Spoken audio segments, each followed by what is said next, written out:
Chapter 10, Mishnah 2. The Mishnah continues to detail the strict Tahara standards that the rabbis decreed for Mechatas. The previous Mishnah discussed stringencies involving Tumas Midras. This Mishnah deals with a different law of Tuma, namely the law of an object that was upon a Zav. This law teaches that objects that rest upon a Zav, Zava, or Nida, or even many objects stacked one on top of the other, all become Tameh as a Rishon L'Tuma, even though they never touched the Zav directly. See Nida 33a. Since the objects are only Rishon L'Tuma, under biblical law they cannot transmit Tuma to people and utensils, both of which can become Tameh only from an Avatuma. See Chapter 8, Mishnah 5.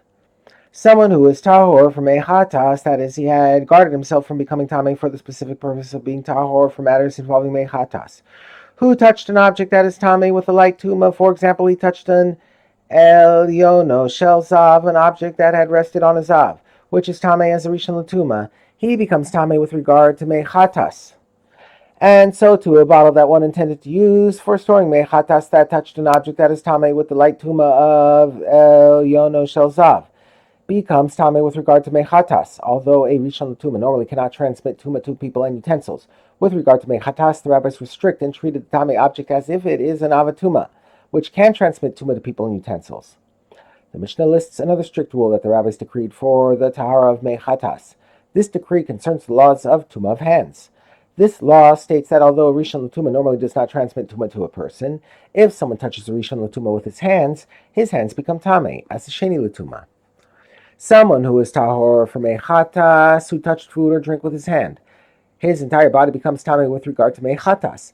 This is because for mechatas purposes we treat the food or drink as being tameh as a rishon l'tuma, which can transmit tuma to the hands that touch it under the decree of tuma of hands. And in the case of mechatas, the rabbis were especially strict and decreed that when someone touches tameh food or drink with his hand, not only his hand but his entire body becomes tameh. But if he touched the food or drink with his foot or any other part of his body, he is tahor, even with regard to mechatas, because under the decree of tuma of hands, a rishon l'tuma can transmit tuma to a person only through contact with his hands, not through contact with another part of his body.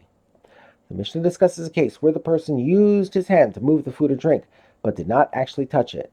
If he moved the food or drink with his hand without touching it directly, for example, he moved it with a stick, Rabbi Yeshua rules that he is tameh with regard to mechatas, but the sages rule that he is tahor because the food or drink never touched his hand.